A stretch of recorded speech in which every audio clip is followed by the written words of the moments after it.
E nós vamos fazer contato com o professor da Faculdade de Direito da Universidade Federal Fluminense, integrante da Associação Brasileira de Juristas pela Democracia, ABJD, Rogério Dutra dos Santos. Bom dia, Rogério.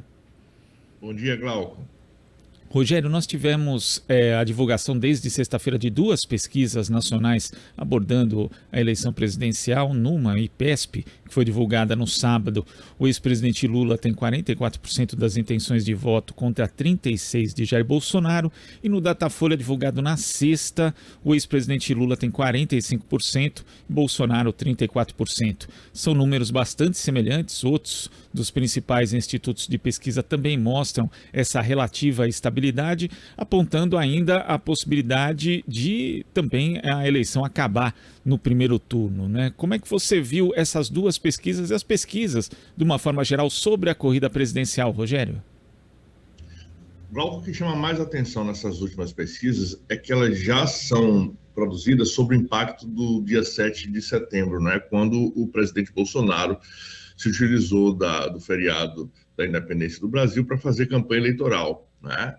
Então, toda aquela movimentação que ele conseguiu articular depois de muitos meses de trabalho não rendeu frutos em termos eleitorais, né? Por conta das pesquisas que estabelecem aí uma variação dentro da margem de erro, né? O Bolsonaro ele não cresceu fora da margem de erro e o Lula continua estável, sem alteração qualquer nas intenções de voto. Então, eu acredito que, não acontecendo nada extraordinário de hoje até o dia das eleições, o que nós vamos perceber será aí esse quadro de estabilidade até lá, né? Com realmente a possibilidade do Lula ainda conseguir vencer no primeiro turno. O que geralmente acontece, Glauco, nessas pesquisas, é que quando se chega mais perto do momento eleitoral, elas geralmente fazem algum tipo de ajuste. E aí a gente vai ter a real dimensão dessas intenções de voto, especialmente em relação aos candidatos da terceira via.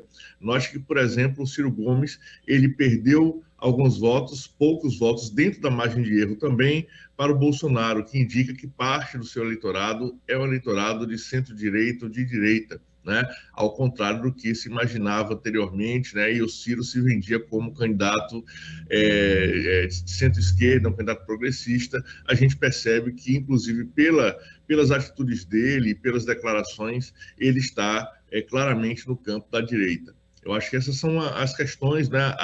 A TV Globo tem insistido em anabolizar os candidatos da terceira via, especialmente Simone Tebet, e a gente percebeu também um crescimento da Simone Tebet bastante significativo, embora ainda não muito relevante, mas que é um crescimento que preocupa exatamente porque ela ainda pode retirar alguns votos de Lula, embora no momento ela tenha retirado votos, a princípio, aí do próprio Ciro Gomes também.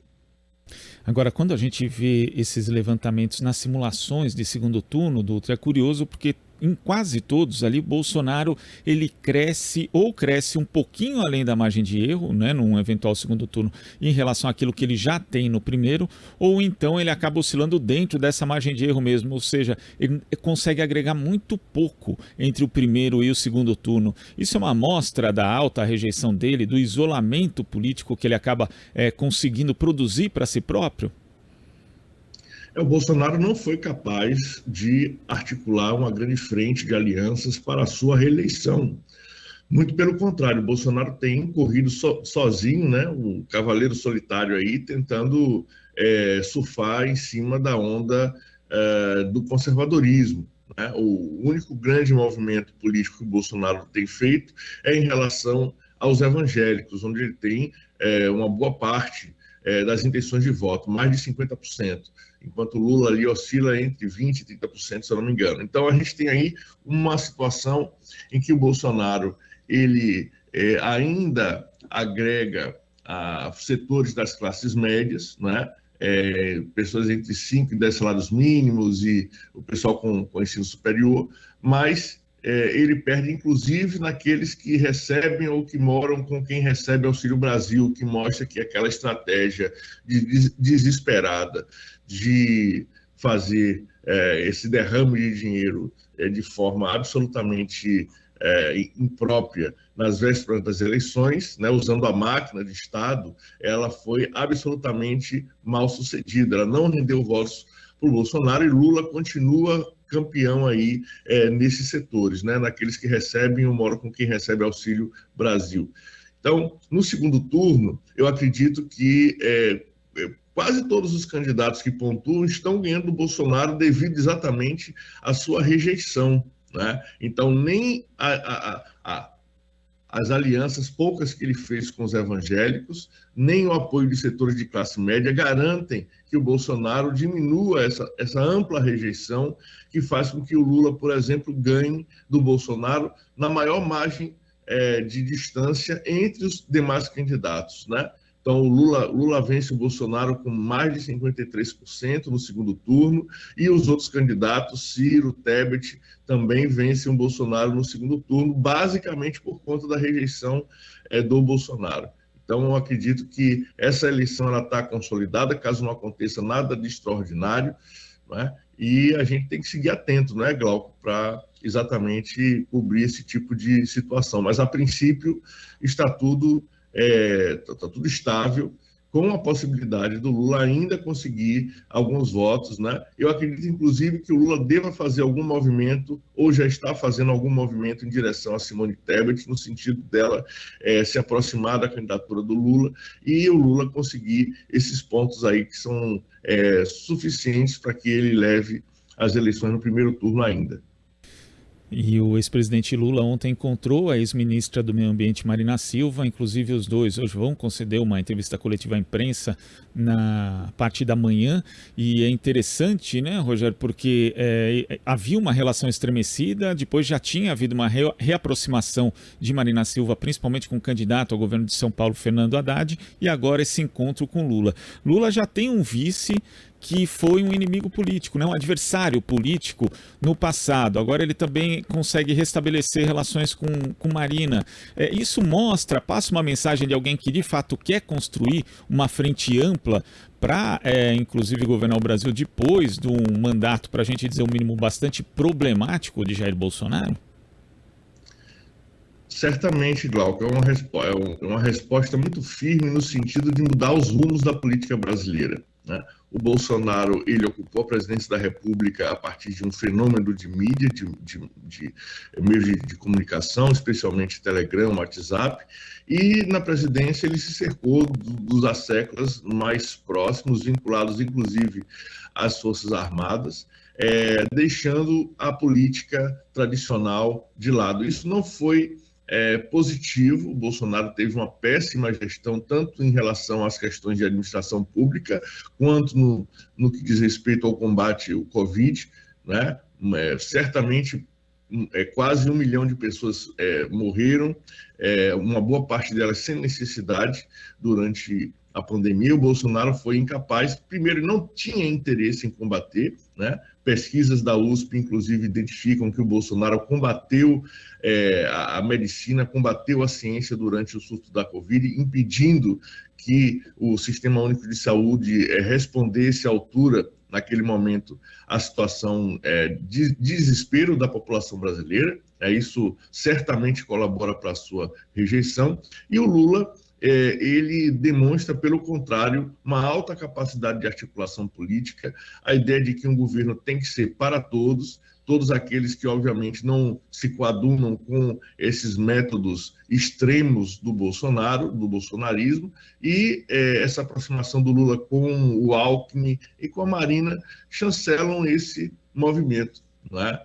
A Marina já foi do PT, ela se afastou do PT na época que a Dilma foi escolhida pelo Lula como candidata à presidência na sua substituição, e agora a Marina volta, depois de várias tentativas sem resultado para a presidência da República, mas a Marina volta com a função também de trazer esses votos das classes médias que hoje estão com Bolsonaro. A Marina representa setores médios que não teriam tanto interesse em votar diretamente no Lula, né? A Marina já foi a terceira via algumas vezes, com muito mais sucesso em termos de intenções de voto do que o Ciro Gomes, por exemplo. Então, esse movimento é muito interessante na medida em que é possível que, com essa aproximação, o Lula consiga atrair aqueles percentuais ali que faltam para que ele ganhe no primeiro turno. Rogério, saiu uma notícia no jornal Folha de São Paulo dando conta de que técnicos das Forças Armadas vão investir em um projeto para conferir em tempo real a totalização de votos feita pelo TSE. A medida consiste em levar militares em sessões eleitorais para tirar fotos e enviar fotos ali do QR Code dos boletins de urna para o Comando de Defesa Cibernética do Exército, que ali faria um trabalho paralelo de contagem dos votos.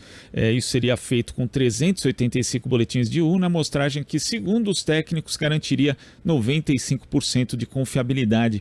Eu fico tentando achar o sentido lógico e prático disso, Rogério. Você acha algum?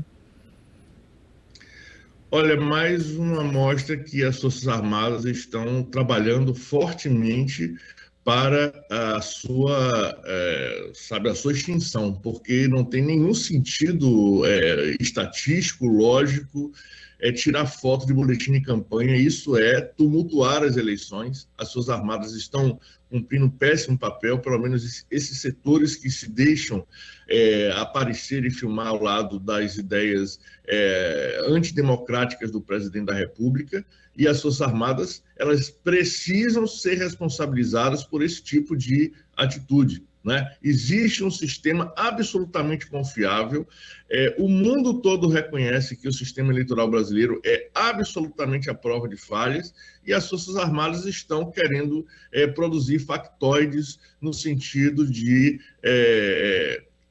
se coadunar com essas ideias estapafúrdias do presidente da República, que havia se comprometido a não mais atacar o sistema eleitoral. Esse movimento das Forças Armadas, ele é um ataque frontal ao sistema eleitoral, mais uma vez patrocinado pelo presidente da República. Isso deve ser investigado pelo Supremo Tribunal Federal e deve ser punido pelo Supremo Tribunal Federal, né? Não se pode aceitar que um candidato a presidente da República questione, viole, tente violar, estabeleça estratagemas para violar o sistema eleitoral. Isso é inadmissível na nossa democracia, e nós devemos tomar todas as providências cabíveis para evitar que isso aconteça, que esses militares, esse pequeno grupo aí de militares, tente atrapalhar o processo eleitoral. E eu acredito que nós hoje temos condição, através do STF, de barrar esse tipo de atitude. Rogério, muito obrigado pela sua participação no Jornal Brasil Atual. Até a próxima. Até, Glauco. Tudo de bom aí. Conversamos aqui com o professor da Faculdade de Direito da Universidade Federal Fluminense, integrante da Associação Brasileira de Juristas pela Democracia, ABJD, Rogério Dutra dos Santos. E nós vamos a um rápido intervalo. Daqui a pouco a gente volta. Estamos apresentando Jornal Brasil Atual. As notícias que os outros não dão.